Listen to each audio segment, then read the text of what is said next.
오늘 함께 나누실 말씀은 예레미야 31장 1절부터 9절까지의 말씀입니다. 함께 나누실 말씀 구약성경 예레미야 31장 1절부터 9절까지 말씀입니다. 한 절씩 서로 교독하시고 마지막 9절 말씀 함께 마음을 모아 봉독하시겠습니다. 여호와의 말씀이니라. 그때 내가 이스라엘 모든 종족의 하나님이 되고 그들은 내 백성이 되리라.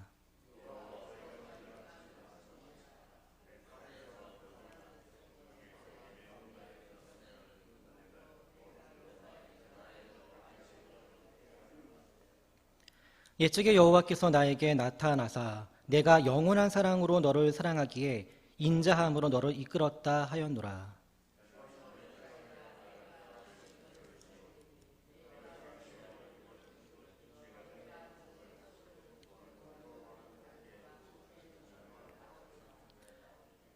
내가 다시 사마리아 산들의 포도나무들을 심되 심는 자가 그 열매를 따기 시작하리라.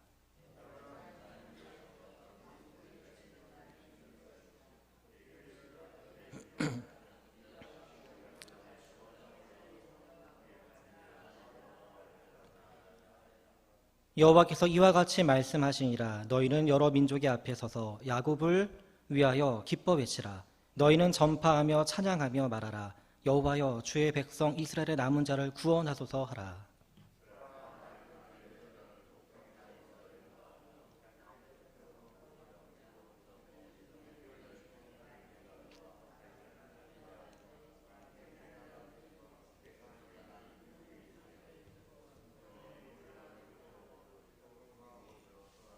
함께 읽겠습니다. 그들이 울며 돌아오리니 나의 인도함을 받고 간구할 때 내가 그들을 넘어지지 아니하고 물 있는 계곡의 고든 길로 가게 하리라. 나는 이스라엘의 아버지요 에브라임은 나의 장자니라. 아멘. 네, 오늘 함께 교독하신 예레미야 31장 1절부터 9절까지의 말씀으로 하나님이 우리를 심으시고 하나님이 우리를 세우셨습니다 라고 하는 제목으로 말씀의 은혜를 나누겠습니다. 우리는 살아가면서 뜻하지 않은 일, 또 예기치 못했던 일, 또 일어나지 않았으면 좋았을 일들을, 하지만 내가 원하지 않는다여서 또 피해갈 수도 없는 일들을 또 겪기 마련입니다. 전에 섬겼던 교회에서 정말 순수하시면서도 또 열정적으로 신앙생활 하시면서도 또 겸손히 성도들을 위하시고 교회를 섬기시던 한 남자 집사님이 계셨습니다. 가정에서도 사랑 많은 남편이자 또 동네에서도 정말 정 많은 아저씨로, 그리고 고향 마을에서조차도 좋은 사람, 착한 사람으로 인정받는 집사님이셨는데요. 그런데 이 무탈하시던 분이 갑작스러운 병고를 당하시게 되었습니다. 교회장으로 장례를 치르면서 이제 고향 친구분들이 이제 빈소에서, 그리고 고향 장지에서 이 망극한 슬픔 가운데 있는 가족들을 위로하기 위해 함께하고 있는 우리 교회 성도들에게 이렇게 빈정거리는 말이 있었습니다. 아니, 어떻게 이렇게 착한 사람이 그렇게 마음 좋은 양반에게 왜 이런 일이 있는 거냐? 하나님이 계시기는 한 거냐? 이제 남겨진 가족은 어떠느냐? 하나님께서 이 가정을 버리신 거냐? 계속 저희들에게, 우리 성도들에게 이렇게 비아냥되시는 것이었습니다. 결국에는 이 고향 장지에서 이제 이렇게 빈정거리는 분들에게 이제 유족분들이 나서셔서 그러지 마시라, 그러지 마시라, 이렇게 해서 가까스로 수습됐던 일이 기억이 납니다. 이분들은 신앙이 없으신 분들이다 보니까 또 이렇게 뭐 이야기할 수도 있겠지만은 하나님을 믿는다 하는 저와 우리 성도님들에게도 왜 내게 이런 일이 있는 거지? 어찌하여 우리 가족에게 이런 불운이 연속되고 있는 거지? 어떻게 나에게, 어떻게 우리 가족에게? 혹시 하나님의 구원 계획에서 나는 배제된 게 아닐까? 나는 하나님께 버림받은 건가? 뭐 이런 생각, 안타깝고 힘든 마음에 이런 생각이 들 때도 있을 수 있을 겁니다. 그러나 우리는 늘 기억해야 합니다. 하나님의 구원 계획에서 절대 버림받지 아니었다는 그 사실을, 하나님의 구원 계획에서 절대 배제된 것이 아님을, 절대 버림받은 존재라는 생각은 그 마음과 생각에서 과감하게 떨쳐내야 할 것입니다. 왜냐하면 하나님께서는 절대 하나님의 그 약속의 자녀를 잊지 않으시는 분이시기 때문에 그렇습니다. 오늘 말씀에서 5절 말씀을 보시면요, 사마리아라고 하는 지명이 나오게 됩니다. 사마리아. 그리고 6절과 9절 말씀을 보시면 에브라임이라고 하는 이와 같은 이름이 또 표현됩니다. 또 8절 말씀 보시면 북쪽의 땅이라고 하는 언급. 또 오늘 해당 구절은 아닙니다만 요셉의 아내 라헬이 언급되어지고 있는데요. 이와 같은 표현들은 이미 이 선지자 예레미야가 활동했던 시대로부터 약 140년 전에 이미 아수르에 의해서 멸망당했던 북이스라엘 왕국을 지칭하는 표현들입니다. 이제 저희가 이번 주가 나눴던 30장부터 이어지고 있는 이 내용은 바로 이스라엘의 희망과 회복의 내용입니다. 이 같은 희망과 회복의 메시지에서 이미 오래전에 멸망하여서 쇠퇴하고 그리고 역사에서 사라진 과거 북왕국의 지역과 또한 그 땅의 사람들 역시도 하나님의 구원 계획에서 배제된 것이 아님을, 비록 사람들의 의식 속에서는 희미해져 버린 그런 존재들이라 할지라도 그들 역시도 언약의 백성들이기 때문에 하나님의 약속의 대상으로서 하나님께서는 그들을 잊지 않고 계신다라고 하는 그 사실이 오늘 말씀에서 우리에게 이렇게 보여주고 있는 것입니다. 이렇듯 하나님께서는 절대로 하나님의 그 약속의 사람들을 잊지 않으시는, 약속에 참으로 신실하신 하나님이심을, 하나님은 늘 약속의 자리에 계시기 때문에 우리가 어떠한 상황에 있더라도 바로 하나님께서는 그 약속의 백성들을, 약속의 사람들을 잊지 않고 계신다라고 하는 이 사실을 늘 우리는 기억해야 할 것입니다. 이 사실을 늘 잊지 아니하며 나가실 수 있는 여러분 모두가 되실 수 있기를 주님의 이름으로 간곡히 소망합니다. 오늘부터 나누시는 예레미야 31장은 예레미야서 안에서뿐만 아니라 우리 구약 성경에 있어서도 매우 중요한 내용입니다. 예레미야 30장부터 33장의 내용이 바로 이 희망을 주는 격려의 메시지인데요. 특별히 31장은 예레미야서에서도 가장 대표적이면서도 가장 중요한 희망의 메시지를 그 내용으로 합니다. 특별히 이제 다음 주 화요일 날 이제 나누게 될 예레미야 31장 31절 이하에서는 새 언약이 이야기됩니다. 이 새 언약이 언급되어지고 있는데요. 그리고 또 우리가 기억해야 할 것은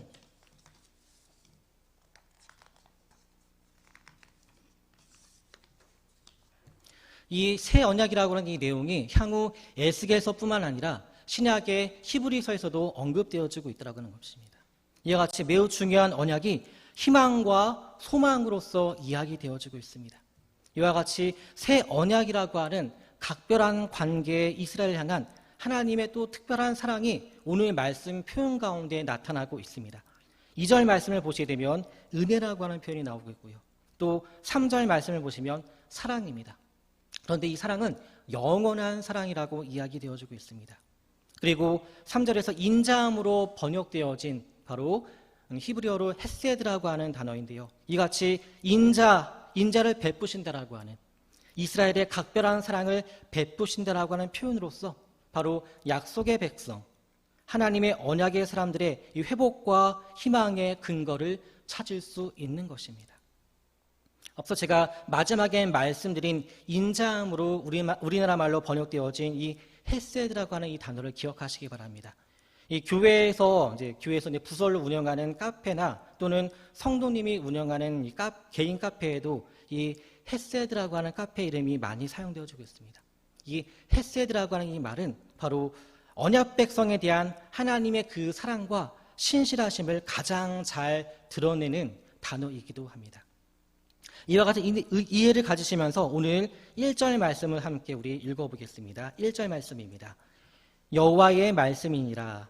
그때 내가 이스라엘 모든 종족의 하나님이 되고 그들은 내 백성이 되리라. 아멘. 네. 어제 말씀에서도 30장 22절 말씀에서도 이와 같은 유사한 말씀이 이야기되어지고 있는데요.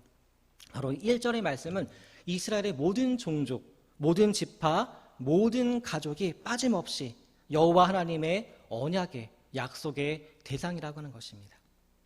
앞서 말씀드렸듯이 이미 멸망하여서 그 존재감을 상실한 북쪽 땅과 그 지역민들도 하나님의 언약의 대상으로서 하나님의 구원 계획에서 남유다 사람들에게는 잊혀졌다 할지라도 하나님은 기억하고 계심을 분명히 가리키고 있습니다. 이처럼 하나님과의 언약 관계를 회복함으로 여호와가 이스라엘 모든 가족의 하나님이 되시고 또 이스라엘은 여호와 하나님의 백성이 될 것이라고 하는 이와 같은 하나님의 언약, 하나님과의 약속의 회복이 성취될 것임을 강조하고 있는 오늘 1절 말씀은 이와 같이 이스라엘에게 있어서는 위로와 또한 다시 일어날 수 있는 힘과 격려가 되는 말씀이었습니다.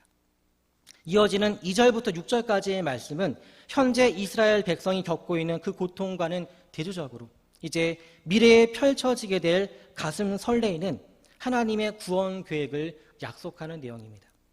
특별히 2절 말씀 보시면 여호와께서 이같이 말씀하시니라 라고 이렇게 시작하고 있습니다. 이와 같은 표현은 여호와의 말씀입니다 라고 하는 뜻인데요. 이것은 여호와의 말씀입니다. 이 표현에 대한 원문 표현으로 코 아마르 아도나이라고 하는 원문의 표현입니다. 이와 같은 표현은 바로 구약 성경의 선지자들이 하나님의 말씀을 특히 강조할 때 나타나는 표현입니다. 즐겨 사용되어지고 있는 표현입니다. 특별히 하나님의 분명한 말씀임을, 이것은 나의 말이 아니라 선지자 나의 말이 아니라 분명한 하나님의 말씀임을 더욱더 확신시키고자 하는 기능으로서 이스라엘에게 전달할 때 사용되곤 합니다. 이어지는 2절과 3절 말씀에서 하나님께서 이스라엘을 애굽의 노예 생활에서 구원하여 내시고 또한 40년 광야 여정에서 이스라엘을 보살피셨던 그 과거의 기억을 상기시킵니다. 이와 같이 이스라엘의 초기 역사에 하나님께서는 넘치는 사랑과 인자하심으로 이 이스라엘을 향해서 구원의 역사를 베푸신 것처럼 이제 바벨론의 포로로 끌려간 백성들도, 흩어졌던 백성들도 이제 다시금 회복되어 일으켜 세워질 것이라고 3절과 4절 말씀에서 언급되어지고 있습니다. 특히 3절은 바벨론 포로 이후에도 계속 이어지게 될 영원한 하나님의 사랑과 또한 그 백성을 향하신 하나님의 신실하심에 대해서 특히 강조하여 말씀합니다. 이어지는 4절과 6절에서는 구체적인 회복의 장면을 이야기하는데요. 특히 이스라엘을 회복시키고자 하시는 하나님의 의도가 담긴 특징적인 표현들에 우리가 주목해야 할 것입니다. 4절 말씀에서 처녀 이스라엘아 내가 다시 너를 세우리니 내가 세움을 입을 것이요 라고 한 이와 같은 말씀에서 세운다라고 하는 단어, 바로 건축한다라고 하는 단어입니다. 건축한다. 그리고 5절 말씀에서 이스라엘 너가 다시 사마리아 산들의 포도나무들을 심되 이렇게 이야기하고 있습니다. 여기에서 또 심는다라고 하는 표현, 이와 같은 표현은 오늘 말씀에서뿐만 아니라 여러분들께서 예레미야서를 1장부터 끝까지 읽어 나가실 적에 이와 같이 건축하다, 세운다 또는 심는다라고 하는 표현이 참으로 많이 나오게 됩니다. 여러분들께서 이 예레미야서를 묵상하시거나 또한 통독하실 적에 이와 같은 표현이 나올 때마다 하나님께서 이스라엘에게 희망을 주시고자 하는 약속의 표현이 이렇게 나타나고 있는 것이구나 라고 이렇게 또 기억하시기 바랍니다.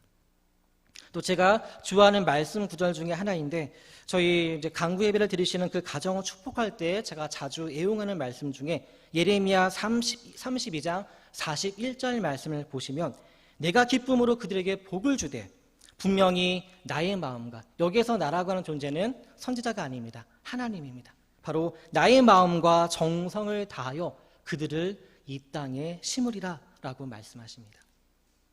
하나님께서 이스라엘을 다시 세우시고 헐지 않겠다, 또 이스라엘을 심으시고 뽑지 않겠다, 이와 같이 말씀하십니다.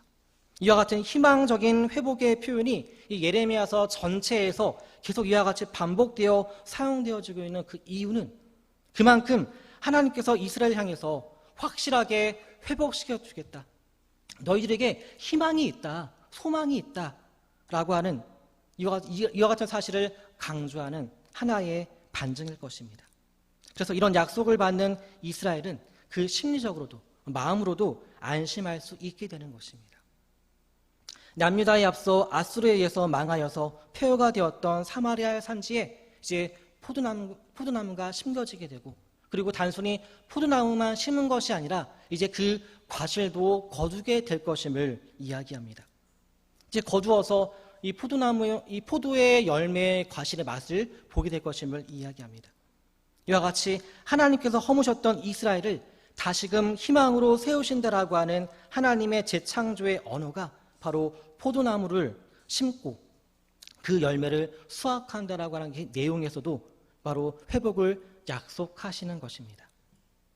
이뿐만이 아닙니다. 시온에서 예배가 회복될 것임을 예고하십니다.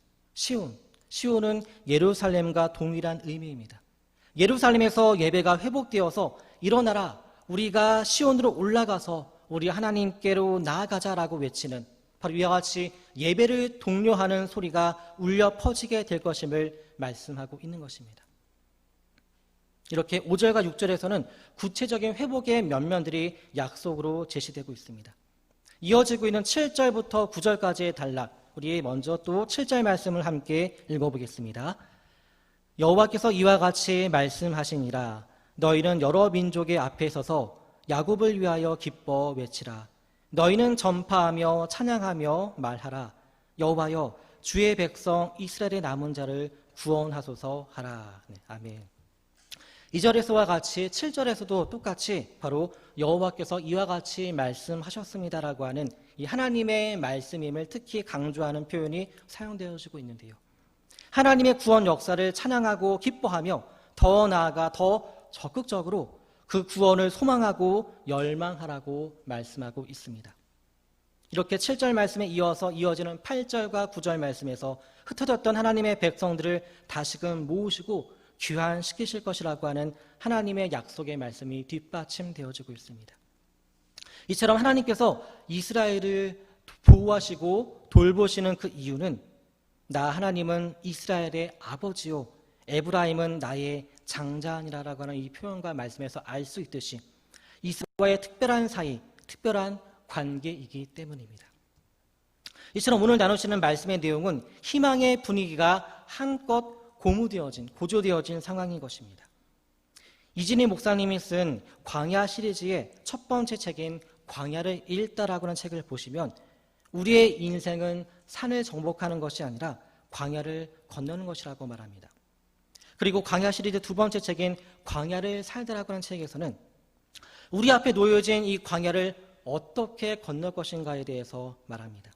특별히 오늘 말씀에서 이스라엘은 어떤 광야를 건너는가 하면 나라가 망하고 그리고 포로 시대라고 하는 절망의 광야를 건너고 있습니다. 그런 이스라엘이 건너고 있는 광야를 진단하면서 바람이 매서울수록, 바람이 세고 매서우면 매서울수록 봄은 다가온다라고, 여기서 이 봄은 희망을 상징하는 것입니다. 희망은 다가온다라고 저자는 이진희 목사님은 말하고 있습니다. 오늘 토요일 함께 말씀을 나누시는 우리 성도 여러분께서는 어떤 광야를 건너고 계십니까? 질병의 고통이라고 하는 광야를 건너고 계신 성도님이 계신다고 한다면, 그래서 힘겨워하시는 우리 환우분들이 계신다고 한다면, 그렇게 아파하는 가족을 두신 성도님들, 또는 마음이 낙심되어 주저앉아 계신 성도님들이 계신다고 한다면, 우리 성도님들의 그런 광야의 상황 속에서도 여러분이 다시 일어설 수 있는 근거가 있으니 바로 하나님이 저와 여러분을 이 땅 가운데에서 하나님의 그 마음과 그 정성으로 그 정성을 다하시어서 우리를 심으셨고 또 우리를 세우셨다라고 하는 거기에 바로 희망의 근거가 있음을, 여기에 우리가 소망을 가질 수 있고 희망을 가질 수 있는 것임을 잊지 마시기 바랍니다. 그 광야에서도 강을 만드시고 또한 생명을 움트게 하시며 그 길을 인도하시는 전능하신 주님이 말씀을 전하시는 저나 또한 말씀을 들으시는 성도 여러분 모두에게 희망을 약속하셨다라고 하는 이 사실만으로도 위안이 되고 격려가 되어 교회여 일어나라, 교회에 계신 성도 여러분 한 분 한 분이 거룩하게 일어나 그 빛을 발하시는 영광의 삶이 되실 수 있기를 주님의 이름으로 간절히 축원합니다. 다 같이 기도하시겠습니다.